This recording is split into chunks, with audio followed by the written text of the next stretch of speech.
Hey everyone, it's time for Good Week Israel, where we'll give you ILTV's latest positive highlights. Get ready to smile because coming up, we'll visit Israel's top winery, we'll learn about the world of giving and volunteering in Israel, and we'll meet a woman who opens her home to visitors for some tasty bites and interesting stories. Every year, the world commemorates the Holocaust Remembrance Day in memory of the 6 million Jews that were killed by the Nazis during the Holocaust. And every year we say never forget. Well, the Yad Vashem Museum in Jerusalem lets you immerse yourself in the history of one of the most devastating chapters in the modern era. It's a place which is not fun to visit, but it's definitely a place that needs to be experienced. ILTV's Emmanuel Kadosh did just that. Check it out.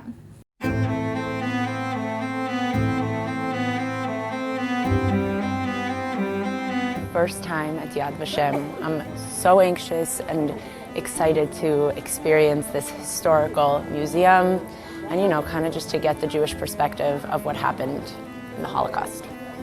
The World Holocaust Remembrance Center, Yad Vashem, offers a meaningful and dynamic commemoration of the Holocaust. The museum shares the narrative of the Holocaust and its 6 million Jewish victims through a Jewish perspective. The museum includes monuments, memorials, and sculptures, all situated on Jerusalem's Mount of Remembrance. In 2018 alone, over 1 million people came to visit Yad Vashem to learn about one of the most devastating periods in modern history. This is a museum that, if you're in Jerusalem, you don't want to miss this museum. It's always one of the top museums. It's always one of the top spots to visit in Israel. I think the way we tell the story in the museum is that we use a combination of video screens. There are about 100 video screens in the museum. We use real artifacts that were donated by survivors. We use, of course, photographs. We use art. We use poetry. We use all kinds of different things that bring the story of the Holocaust down from the level of this anonymous 6 million victims to a very individual human story. We're bringing this thing that's just unfathomable. You can't understand it. We're trying to bring it down to the level of one person at a time, and I think that's what makes it very effective. There's no easy way to learn and comprehend what happened in the Holocaust. All Yad Vashem can really do now is try to make it as easy as possible for people to learn the history. It's one of these museums that you go to question and to continue to question. It doesn't give you an answer. It gives you a lot of questions. It opens up kind of your thinking to, how is this possible? An original German cattle car was actually given to Yad Vashem by Polish authorities and stands at the center of the memorial site. A cattle car that was established here at Yad Vashem as a monument to the millions of Jews that were herded onto cattle cars and transported from all over Europe to extermination camps. There will always be unanswered questions when it comes to the Holocaust, but Yad Vashem is looking to share anything and everything they know with anyone willing to learn more. Admissions to the museums are actually free of charge. This museum has a lot of things that other Holocaust museums don't have. For instance, we are the institution that awards righteous among the nations status to those non-Jews who help Jews. There have actually been 27,000 people that have been recognized as righteous among the nation thus far. And this was something that the government thought about in 1953, how important it would be to recognize people who tried to help Jews during this whole dark period and recognize them as points of light.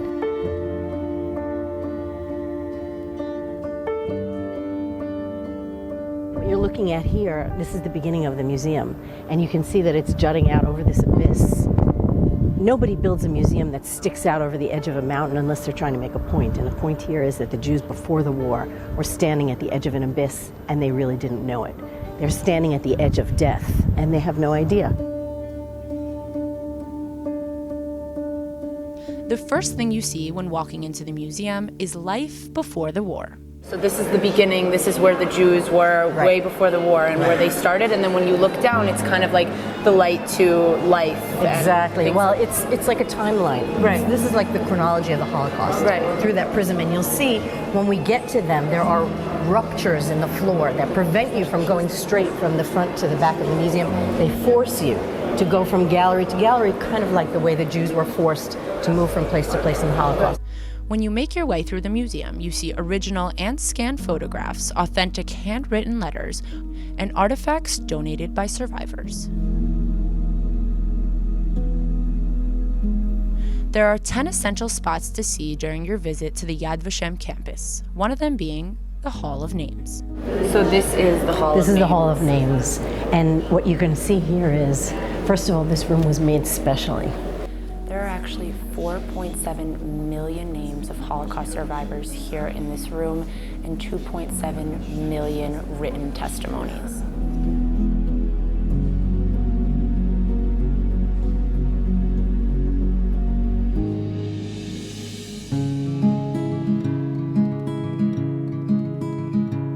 If you take a look at the architecture at this point, you can see that the museum, which was kind of closing in on you in the middle and getting narrower and narrower as the death toll was increasing.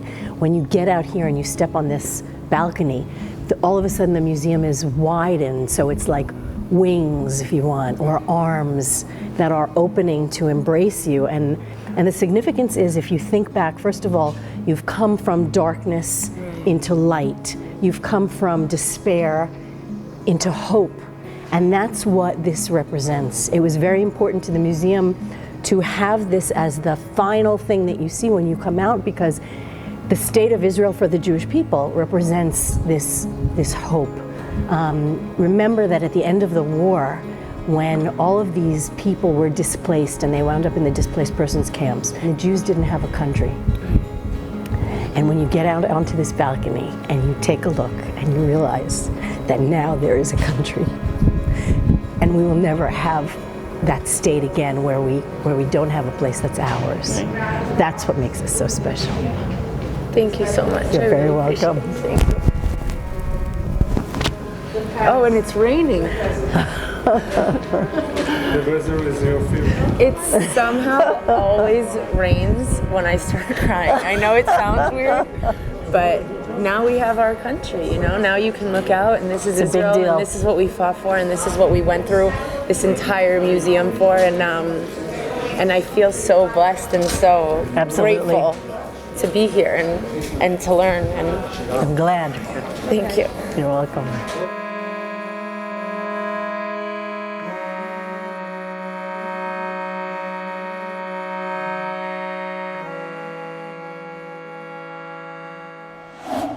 One couple's small act of kindness of sharing their inhalation machine has turned into a heartwarming volunteer-based organization with over 100 service centers throughout Israel. ILTV's Natalie Twersky learns about the world of giving and volunteering here in Israel.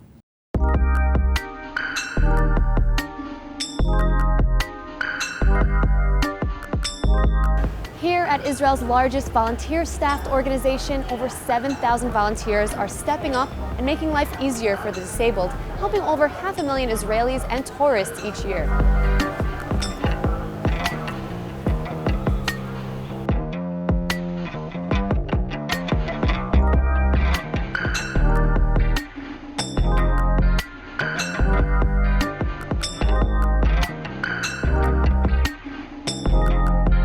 Each and every day, Israelis are counting on Israel's largest volunteer organization to provide aid and assistance for themselves and their loved ones. Yad Sarah provides a wide range of health and home care services for Israelis of all ages and backgrounds. And it's all with the help of the hardworking volunteers. My name is Malka, and I'm one of the 7,000 volunteers who's in Yad Sarah. When I came inside to Yad Sarah, I was thinking, what's the goal of the place? I've been all over the world, and I've seen many things. I never find a place who's with the people from the birth until our oldest. And that's changed the quality of life, not only for people who's giving service, also the one who's volunteer. I'm going to bring you a wheelchair so you can sit on it and see if it suits you. Yad Sarah's organization is very much involved in the daily life in Israel. Its broad range of services include home care assistance, transportation for the disabled, rehabilitation services, and the world's largest lender of medical equipment.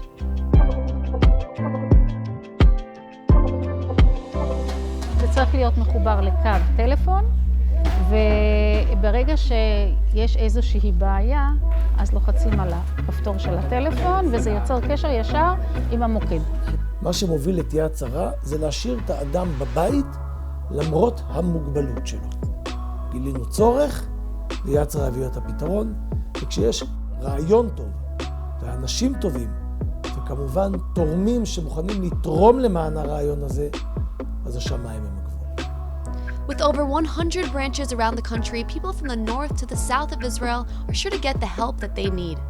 We are on the central of fixing wheelchairs place, and here you can see there are all kinds of equipment that people are asking or to fix it or to bring their own that we can make for them. I'm doing here national service. It's good because then you feel you do something for other people. The idea here is that volunteer is teaching another new volunteer what to do, how to fix. He is taking care of him until he can be independent. Yad Sarah's latest project gives people that are outside of Israel a chance to visit the country without letting their disabilities get in the way.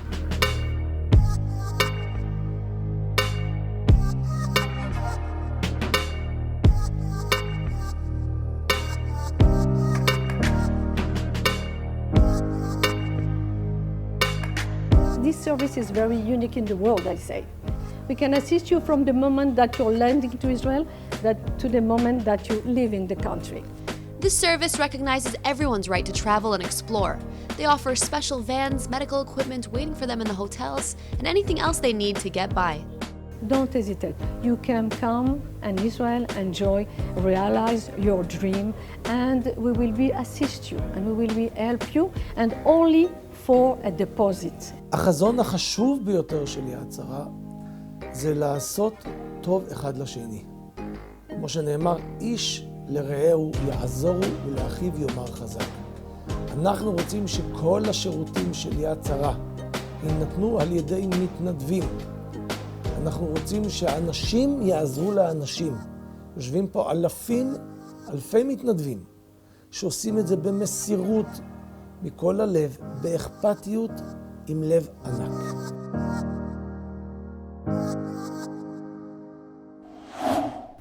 Moving on, a unique project in an ancient village in Jerusalem harnesses the diverse strengths and talents of women from both ultra-Orthodox and Arab families, and ILTV's Natalie Torsky sat down with a woman who told her all about it. Watch this.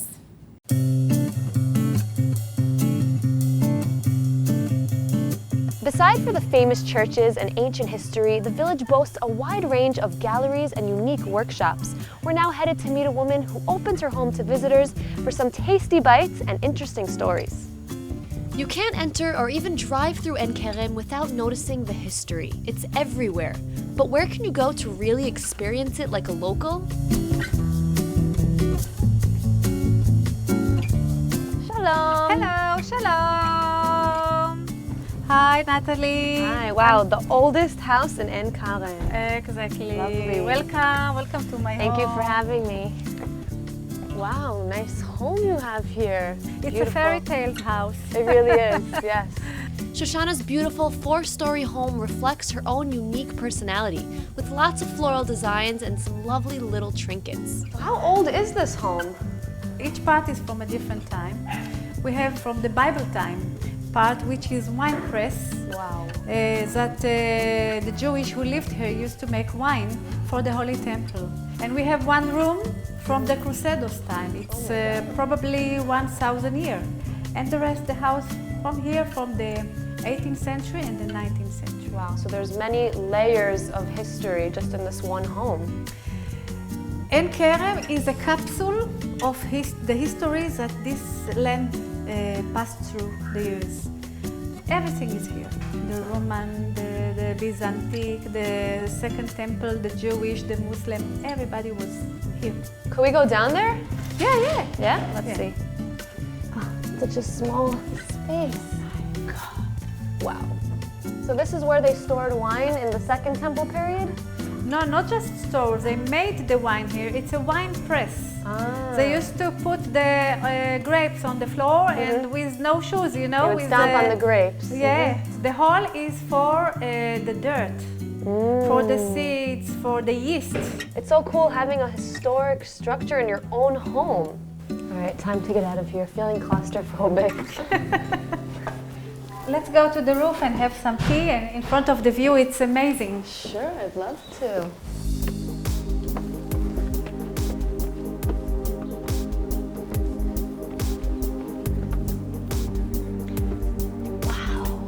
Shoshana specializes in at-home hosting, part of the worldwide trend of social tourism, which enables a peek into the locals' world.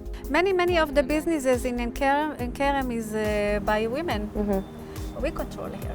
You know, we are sitting on the roof of the oldest house in Kerem. And the roof was always the place of the women. This newly found business gives women a chance to launch a business while enriching the tourist experience.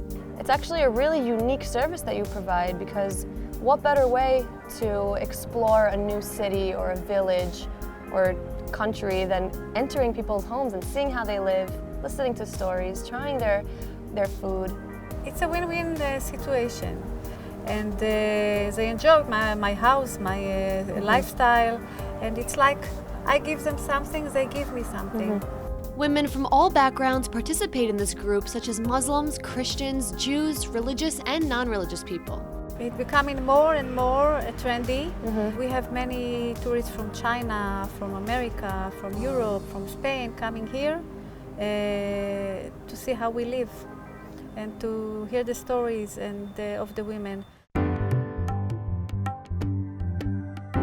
What are these Moroccan delicacies you prepared for us? Well, these goodies is not just flavors, it's stories, each one of them. This is Moroccan jams. This one is marozia. We call it the queen of the jams because it's made from very good raisins and almonds. Wow, looks great. And spices. Wow, it's very good. It's really nice that you are still keeping the culture alive and passing it on to the next generation. Do you think your kids are going to learn how to cook like you, Moroccan food? I hope so.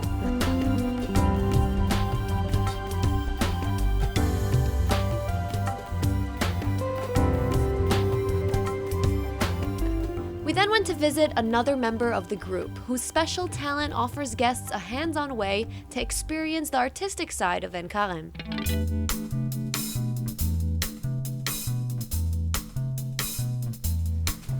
Hi. Hi. How are you? Wow. Fine, thank you. This is your workshop. Yeah, exactly. Wow, you see a lot of ceramic pieces all over the place. Oh my god, this looks a little too realistic. Yeah. All my sculptures are like this. And they are realistic, they are something of my world. Adina's ceramics can be found in galleries all over the country, but for anyone wanting to experience the magic with the artist firsthand, a visit to her workshop is the only way to go. So what are we going to be doing today? Today we are working on the inspired. wheel. Yeah, we are working on the wheel. Okay. First I will wedge the clay, and then when I finish it, I throw it in the middle of the wheel. What are you making now? Now I will make Bowl, cup. a vase. Now I make the handle of these parts. I took one, and I will make another one. You think I could do something like that?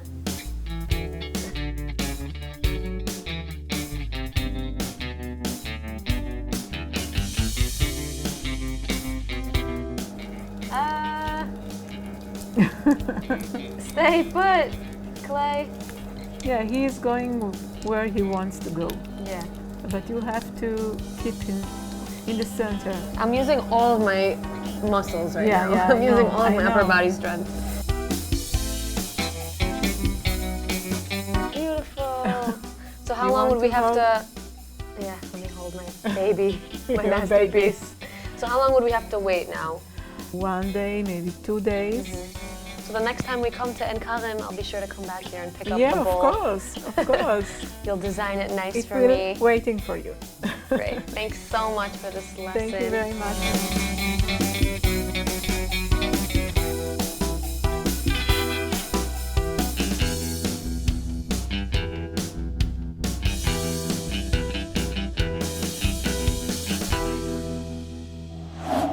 Now, if you love to relax with a nice glass of wine, then why not make it Israeli? ILTV's Natasha Kirchuk explores the Belkin Winery, a staple in every Israeli household. When you think about wine, France, Spain, and Italy typically come to mind, but it's actually Israel that's one of the oldest wine regions on the planet. Locals have been producing wine here for the last 5,000 years. And today we're in Kibbutz Hulda, home to the Belkin Wine Cellars. This is the largest winery in all of Israel.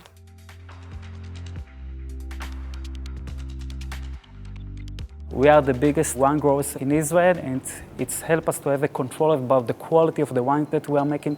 We are taking care of the wine from the ground to the bottle.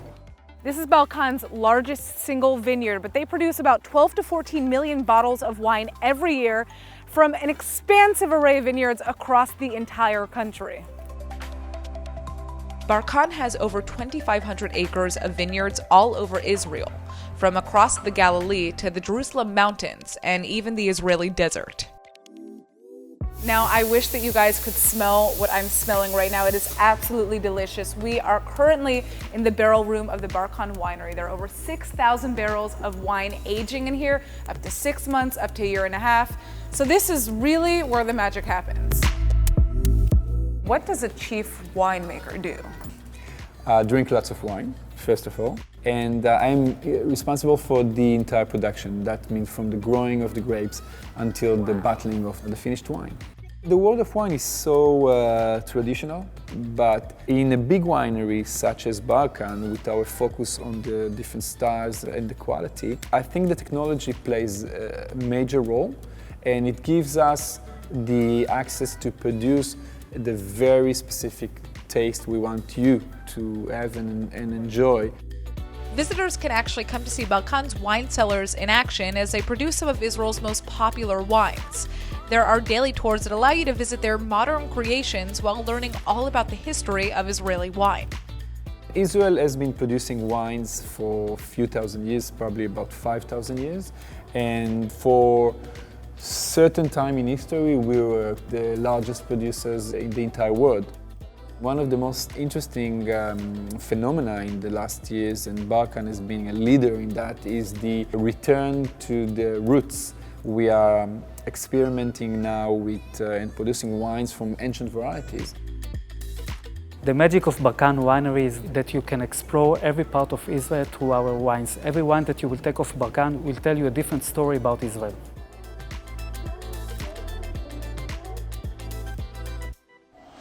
All right, that's all for today's Good Week Israel. I hope we've helped you start your week off with a smile. I'm Nittany Manson, and we'll see you next week.